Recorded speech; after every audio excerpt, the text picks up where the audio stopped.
A look at Venice this morning, where the star-studded wedding celebration of Amazon founder Jeff Bezos. It's an impossible city. It can't exist. And yet here it is. Brand new video, brand new photos.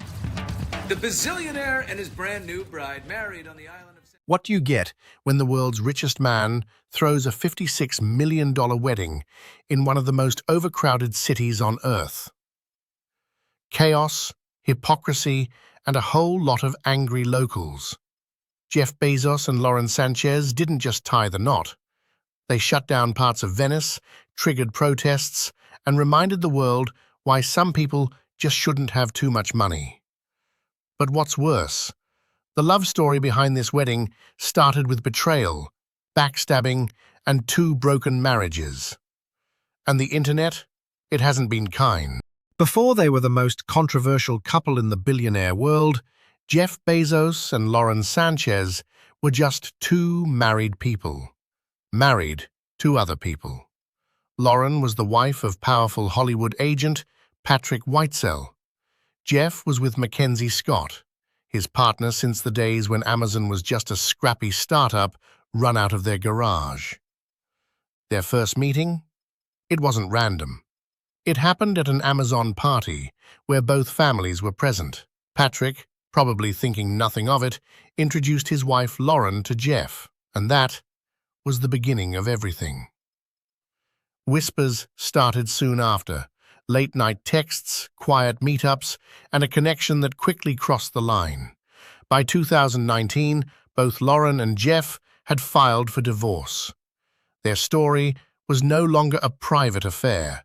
It had gone full tabloid. And what made it worse? The fact that they weren't just leaving their partners, they were blowing up 2 long marriages, 2 families, and in Jeff's case, a $38 billion fortune. But before we get to the money, let's talk about what these divorces really cost. The trust of the people closest to them.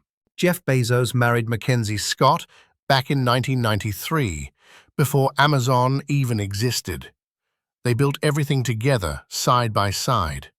From shipping books out of their garage to dominating global commerce, Mackenzie was there through it all. But when the affair with Lauren came to light, that decades-long partnership came crashing down. And here's the twist. There was no prenup. In 1993, Jeff wasn't the richest man in the world. He wasn't even a millionaire. So when their marriage dissolved in 2019, Mackenzie walked away with one of the biggest divorce settlements in history, $38 billion. But instead of flaunting it, she shocked the world again by quietly giving most of it away. Within just a few years, Mackenzie donated over $19 billion to charities and non-profits.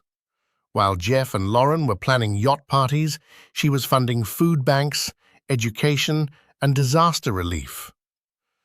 That's why the internet never turned on her, because even after the betrayal, she stayed grounded. On the other side, Lauren's ex-husband Patrick Whitesell also kept things classy. No public statements, no media circus, just silence. But insiders say he was blindsided. He introduced his wife to Jeff, then watched their marriage crumble in real time. What made it all worse? The 4 of them used to be friends, and while Patrick and Mackenzie tried to heal privately, Jeff and Lauren were just getting started, with cameras watching every move. By the time 2019 rolled around, Jeff and Lauren weren't hiding anymore. Their relationship was official, red carpets, paparazzi shots, and headline after headline. They leaned into the spotlight, acting like the past never happened. But for many people watching, it wasn't romance. It was damage control dressed in diamonds. Their public image became a full-time job. PR teams scrambled to rebrand the couple, painting them as modern, glamorous, in love, and unbothered. But the internet wasn't buying it. Too many people remembered how it started. 2 marriages destroyed, 2 families torn apart, and 2 people who didn't seem to care. Meanwhile, Patrick and Mackenzie were getting love from the media. They were portrayed as the grown-ups, the ones who didn't make a scene, the ones who walked away with dignity. Especially Mackenzie, she wasn't just admired, she was elevated. She became the symbol of what it meant to lose everything with grace and still give back. And that left Jeff and Lauren in a strange place.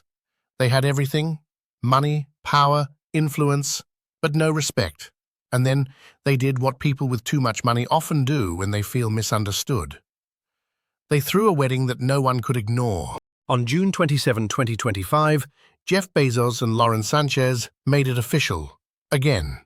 This time with a wedding that looked less like a celebration of love and more like a billionaire's fever dream. The location, Venice, Italy, one of the most iconic and overcrowded cities in the world. And for a weekend, it wasn't Venice anymore, it was Bezos land. The reported cost? Around $56 million. Everything was over the top. Fleets of luxury yachts, convoys of private jets, water taxis, helicopters, and over 27,000 cars involved in the logistics. Entire sections of the city were restricted. Local shops shut down. Public squares were blocked off. The entire city was essentially rented out for a single couple's fairy tale. Or, depending on who you ask, their vanity project. Multiple wedding venues were booked simultaneously just for flexibility. The guest list included A-list celebrities, billionaires, influencers, and anyone rich enough to pretend they were friends with the couple. But not everyone was celebrating. The locals weren't impressed, they were furious. Protests broke out. Residents accused the couple of flaunting their wealth while disrespecting a city already suffocating under the weight of over-tourism. And in an ironic twist, the backlash was so intense that one of the wedding venues had to be changed at the last minute. Because when you throw a party that big, even Venice has its limits. But it wasn't just about traffic and blocked streets. The real outrage came from the hypocrisy. For someone who talks so much about climate change, Jeff Bezos sure knows how to leave a massive carbon footprint. Venice is already one of the most fragile cities on Earth, facing rising waters, mass tourism, and environmental collapse. But during the Bezos wedding weekend, things went from bad to absurd. Private jets roared in one after another. Yachts crowded the canals. Thousands of cars and water taxis clogged the streets and waterways. All this for a couple who claimed to care about sustainability. Locals weren't just annoyed, they were outraged. Protests broke out, with signs slamming the wedding as a symbol of elitist arrogance. One local said, "We're not a playground for billionaires." Others complained their daily routines were ruined by roadblocks, noise, and chaos. The city's resources were redirected to accommodate celebrities, while residents were forced to stay home. And the most infuriating part? Jeff Bezos has publicly donated millions to climate causes. He lectures the world about sustainability. Yet here he was, hosting a mega party that experts say generated more emissions in a weekend than some small towns do in a year. Even some celebrities called out the hypocrisy. One viral comment summed it up. These people fly private jets to a climate conference and we're supposed to use paper straws? The message was clear. Jeff and Lauren weren't just out of touch. They were the walking, dancing embodiment of it. And Hollywood? They had jokes, and they were brutal. You'd think a $56 million wedding would impress Hollywood, but instead, it became a punchline. Actress Charlize Theron didn't hold back. When asked about the wedding, she joked, "We might be the only people who didn't get invited. But that's okay. We're cool." That alone sent social media into a frenzy. Comedian actress Rose came in swinging even harder. She called Lauren a mechanical wife, cold, robotic, and performative, and praised Mackenzie Scott as the true salt of the earth. That phrase hit hard. It's a compliment reserved for people who are humble, trustworthy, and deeply respected, basically everything Lauren wasn't being called. And then came the internet. In the comment sections, things got even nastier. His first wife went to college, his second wife went to collagen.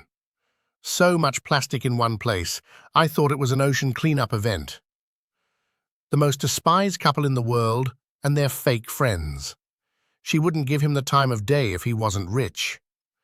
The memes were relentless, the tone was savage, and the takeaway was brutal. The public wasn't rooting for this couple, they were mocking them. But beyond the jokes, something else started bubbling up: suspicion. People began digging deeper into Lauren's past, and what they found wasn't exactly flattering. As the wedding headlines died down, a new conversation started. Was this really love, or just a pattern? People began digging into Lauren Sanchez's relationship history, and a trend quickly emerged. Almost every man she's been involved with has either been filthy rich, extremely powerful, or high profile. Long before Jeff, there was Rory Marcus, a popular sports commentator she dated for 4 years. Then came Tony Gonzalez, a former NFL star. The two had a child together in 2001, but split shortly after. Fast forward to 2005, Lauren marries Patrick Whitesell, a Hollywood agent worth hundreds of millions, who, ironically, introduced her to Jeff Bezos. And here's where it gets eerie. People pointed out how Lauren tends to meet her next partner through the current one. She met Tony while dating Rory, met Jeff through Patrick, and later, she'd even have a viral moment with Leonardo DiCaprio, thanks to Jeff. It's like a revolving door of wealthy, connected men, with Lauren always stepping up a level. Commenters weren't subtle about it either. She upgrades like it's a software update. Every man is just a stepping stone to the next billionaire. The more people looked, the less it felt like a romance, and the more it looked like a strategy. But nothing fueled this perception quite like the now infamous moment with Leo. It was supposed to be a light-hearted celebrity moment. Instead, it turned into a viral meme that embarrassed the richest man on the planet. In 2019, Lauren Sánchez and Jeff Bezos attended an event where they crossed paths with Leonardo DiCaprio. When Jeff introduced Lauren to Leo, the cameras caught everything, including the way Lauren looked at him. And let's just say, it wasn't subtle. In the clip, Lauren is absolutely glowing. Leaning in, starstruck, locked in. Jeff, standing to the side like a forgotten handbag. Within hours, social media exploded. Find someone who looks at you the way Jeff's girl looks at Leo. She forgot she was holding hands with the richest man in the world. Leo just made Jeff Bezos look like his intern. People even pulled up an old 2016 photo, the moment Patrick Whitesell introduced Lauren to Jeff, comparing it to this encounter with Leo. The implication? She'd done it before, and might do it again. Jeff, in an attempt to be funny, tweeted a photo standing next to a sign that read, "Danger, steep cliff, fatal drop," with the caption, "Leo, come over here, I want to show you something." But the damage was done. It didn't just make him look insecure, it confirmed what the internet was already thinking. Jeff might have money, but when it comes to love, he's always looking over his shoulder. From secret affairs to billion-dollar divorces, from Venice protests to viral memes, Jeff Bezos and Lauren Sanchez's love story has been anything but private. What started as an affair, quietly whispered about at a Hollywood party, turned into one of the most talked-about relationships in the world. But despite all the money, power, and PR spin, public opinion has been brutal. Mackenzie Scott and Patrick Whitesell walked away with their dignity and gained respect. Jeff and Lauren, they got memes, backlash, and a wedding that looked more like a climate crime scene than a celebration of love. At the end of the day, this isn't just about two people getting married. It's about what they represent: excess, elitism, and a reminder that all the money in the world can't buy class or trust. So the question remains, is this a modern love story that defied the odds, or just a $56 million PR disaster with a diamond ring? Let us know what you think in the comments below, and if you want more brutally honest breakdowns of celebrity scandals and luxury drama, hit that subscribe button. You don't want to miss what's coming next.